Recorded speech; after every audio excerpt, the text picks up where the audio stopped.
Bonjour et bienvenue dans Du côté des parents, un podcast qui, comme son nom l'indique, est résolument tourné vers les parents. Je suis Sandrine Donzel, thérapeute familiale, conférencière et autrice du blog Est-ce comme c'est, et je suis spécialisée dans l'accompagnement parental depuis 2010. Et depuis tout ce temps, je crois avoir compris que la vraie vie des parents, c'est quand même souvent fatigue, désordre, frustration, parfois même angoisse et colère. Et que dans ce contexte, les parents n'ont pas besoin de conseils utopiques, valables dans un monde parfait, mais bien d'une approche réaliste de leur quotidien. Donc, si vous cherchez des réponses qui tiennent compte de la réalité sans vous laisser croire que vous commettez un potentiel désastre pour le développement de votre enfant à chaque instant, alors bienvenue dans Du côté des parents. Vous n'y trouverez pas de recettes miracles, mais plutôt des outils, des perspectives pragmatiques, réalistes, pour affronter les défis parentaux du quotidien avec un peu plus de confiance et de sérénité. Ça vous plaît ? Alors montez le son et zou, c'est parti pour un nouvel épisode de Du côté des parents.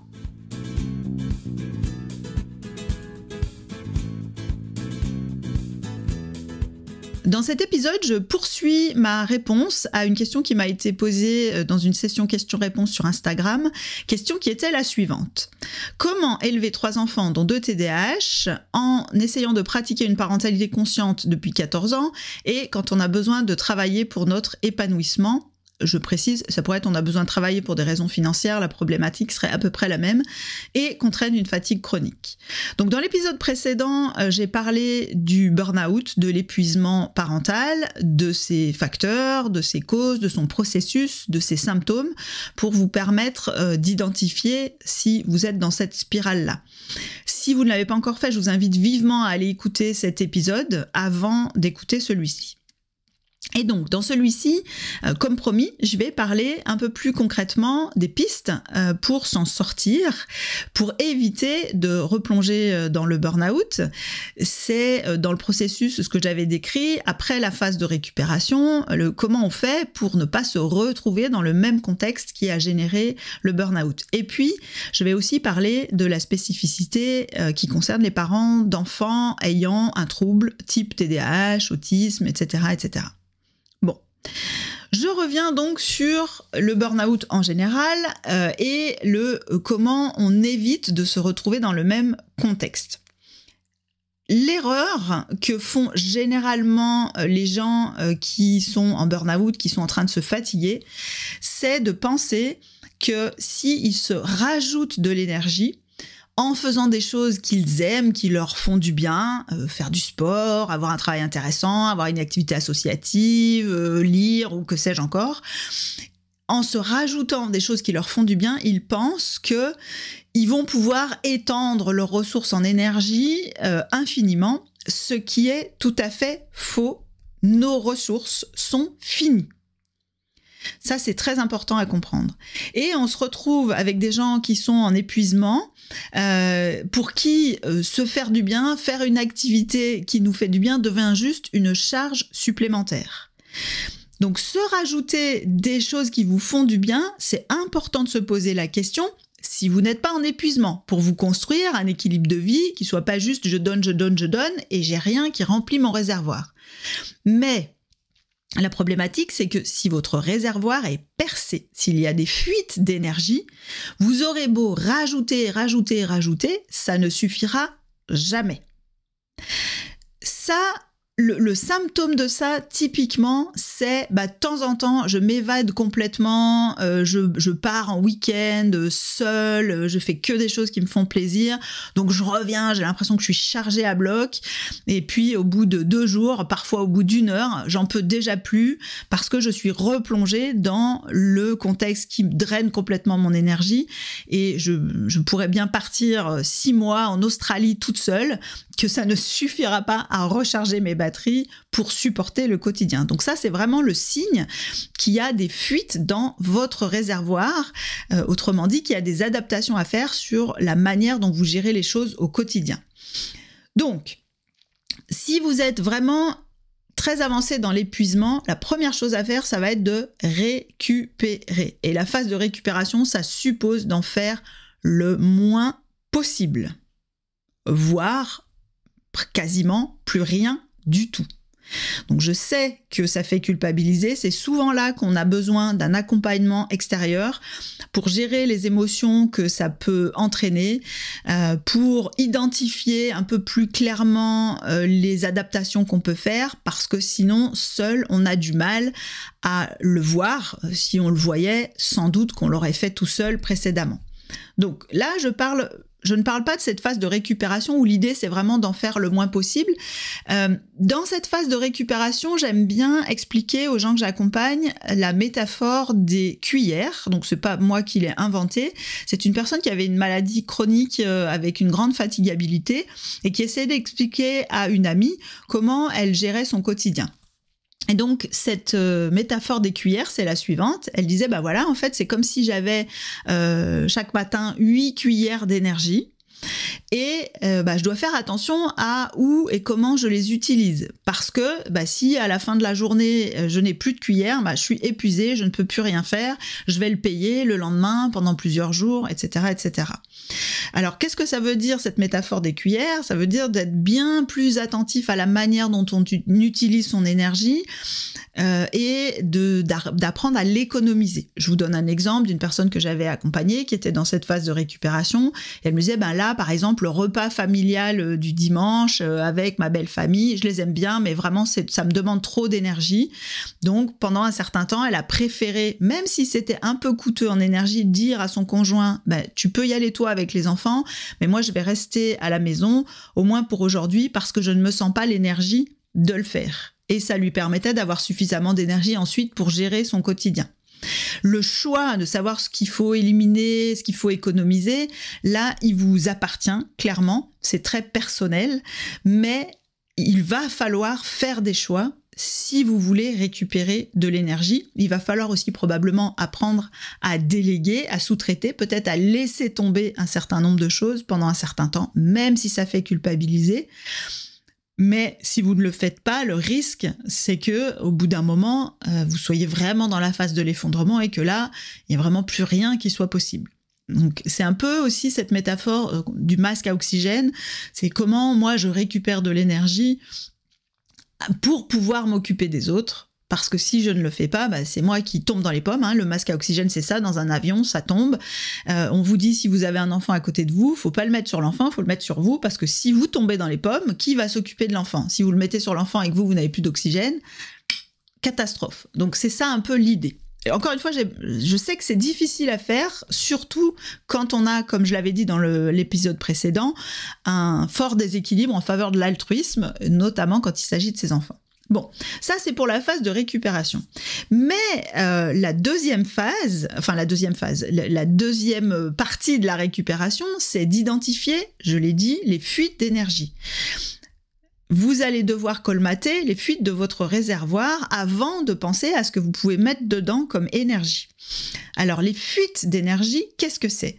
C'est quand vous faites des choses, que vous mettez beaucoup d'énergie dans l'espoir que les choses changent. Vous répétez très souvent les choses à vos enfants en espérant que enfin ils vont comprendre que. Vous mettez beaucoup d'énergie à vous investir dans, notamment quand on a des enfants avec handicap, je le dirai après, mais des programmes d'habileté parentale, etc. Donc ça vous demande des efforts, de l'attention, de la préoccupation pour essayer de faire les choses bien comme il faut. Et les résultats que vous obtenez sont assez faibles. En tout cas, un peu décevant, et vous avez le sentiment qu'il va falloir faire toujours plus, et vous ne voyez pas le bout. Ça, c'est probablement le signe qu'il y a une fuite d'énergie à cet endroit-là. Si vous faites beaucoup d'efforts, si vous investissez beaucoup, mais que vous voyez des progrès, que vous voyez les choses avancer, que vous voyez les choses évoluer, certainement que vous ne l'identifiez pas comme une fuite d'énergie. Par contre, si vous répétez 250 fois à vos enfants, à votre conjoint, qu'ils doivent s'occuper de leur linge, qu'ils doivent faire ceci, qu'ils doivent faire cela, et que ça ne change pas, c'est probablement une fuite d'énergie. Alors, je ne vais pas rentrer dans le détail de comment on peut réagir, parce que je pense que là aussi, ça va donner lieu à un ou plusieurs épisodes sur le fait de responsabiliser. J'avais écrit un article de blog à ce sujet, donc je mettrai le lien dans les notes de l'épisode. Vous pourrez aller le consulter, mais je referai des articles sur ce sujet. Donc, je récapitule là où on en est pour le moment. quand on a identifié qu'on était en épuisement, si on est vraiment très avancé dans l'épuisement, la première chose, c'est la phase de récupération, c'est-à-dire en faire toujours moins. L'histoire de la théorie des cuillères, ça veut dire, si vous partez du principe que vous avez 8 cuillères, vous ne devez en consommer que 6 si vous voulez récupérer. La deuxième partie de la récupération, c'est identifier ces fuites d'énergie. Où est-ce que mon énergie part? Où est-ce que je fais des efforts qui ne portent pas leurs fruits? Parce que c'est là que je m'épuise et c'est ça que je vais devoir arrêter de faire, que je vais devoir faire différemment si je ne veux pas à nouveau être épuisée dans 3 mois, dans 6 mois ou même dans 1 mois dans certains cas. Et la troisième phase, une fois qu'on a fait ça, qu'on a récupéré, qu'on a identifié les fuites, alors là, on peut commencer à remettre des choses qui me font gagner de l'énergie. Bon, parfois, on peut un peu faire se chevaucher les différentes phases, mais l'idée, c'est vraiment ça. Ne cherchez pas à gagner en énergie si vous n'avez pas colmaté les fuites, parce que vous allez de toute façon vous épuiser. Alors là, je reviens un peu plus spécifiquement sur les parents d'enfants avec troubles, handicap, etc., qui s'épuisent. L'accompagnement de ces enfants, l'éducation de ces enfants demande une énergie supplémentaire par rapport à l'éducation de n'importe quel autre enfant. D'ailleurs, et je pense que je ne l'ai pas cité dans le premier épisode, mais le fait d'avoir un enfant avec une maladie, un trouble, un handicap, c'est un facteur fortement favorisant le burn-out. On va retrouver beaucoup plus de parents avec burn-out dans les parents d'enfants ayant des troubles. C'est tout à fait logique, encore une fois, parce qu'il faut investir beaucoup plus d'énergie dans le quotidien, dans les accompagnements, il faut suivre les progrès, les différents professionnels qui s'occupent de l'enfant, il faut parfois aussi s'investir dans des programmes d'habileté parentale, d'éducation plus spécifiques pour aider l'enfant. Donc, il va falloir aussi bien réfléchir à tous ces programmes. Je vois énormément en accompagnement de parents qui ont des enfants en situation de handicap, encore une fois, avec des troubles, notamment TDAH, qui suivent des programmes d'habileté parentale ou qui rencontrent régulièrement les professionnels qui accompagnent leurs enfants, professionnels qui leur disent, bah voilà, faut faire comme ci, faut faire comme ça, et tout ce qu'on leur demande, c'est des adaptations. C'est des efforts pour faire. Alors, encore une fois, attention, je ne dis pas qu'il ne faut pas faire d'efforts, mais je dis que quand on est en train de s'épuiser, faire un effort supplémentaire parce que, ah bah finalement, vous avez demandé ça, mais finalement, ça marche pas, c'est compliqué parce qu'on est en limite de ressources et que ça va être difficile de le faire. Difficile aussi de prendre le risque d'échouer. Quand on est à faible ressources psychiques, émotionnelles, se dire je vais encore tenter un truc sans savoir si ça va marcher, la question se pose quand on est en épuisement, est-ce que j'ai la capacité mentale, psychique pour supporter un nouvel échec? Alors bien sûr qu'on va se dire bah, je vais le faire pour mon enfant, je vais me forcer, je vais y aller, mais vraiment on prend le risque d'aller encore plus loin, encore plus profond dans l'épuisement. Donc ça, c'est vraiment quelque chose de très important. Un accompagnement supplémentaire pour le bien de l'enfant n'est pas forcément la meilleure chose à faire. Je sais que certains vont peut-être être choqués par ce que je dis, mais un accompagnement qui épuise le parent n'est pas un bon accompagnement ni pour le parent, ni pour l'enfant. Donc avant de proposer un nouvel accompagnement, ça je le dis aux professionnels, avant de proposer un nouvel accompagnement, une nouvelle adaptation, on va tenter un nouveau truc, je vous encourage à vraiment vérifier quelles sont les ressources, quelles sont les capacités du parent et à bien lui dire qu'il faut peut-être mieux ne pas le faire pour le moment, pour lui donner le temps de récupérer et que quand il se sent prêt, il va pouvoir le faire d'une manière beaucoup plus efficace et qui va lui redonner un sentiment de confiance en lui et qui va donner des résultats auprès de son enfant. Sinon, le parent s'épuise. Donc ça, c'est hyper important de s'en rappeler aussi.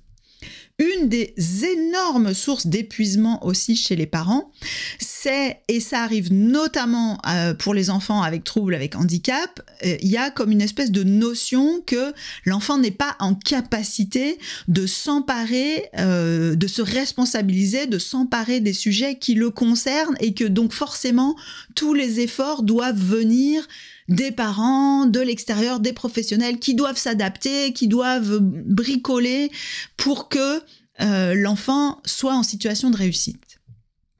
Et cette idée, personnellement, je trouve qu'elle est génératrice, et c'est ce que j'observe dans mes accompagnements, elle est énormément génératrice d'épuisement chez les parents.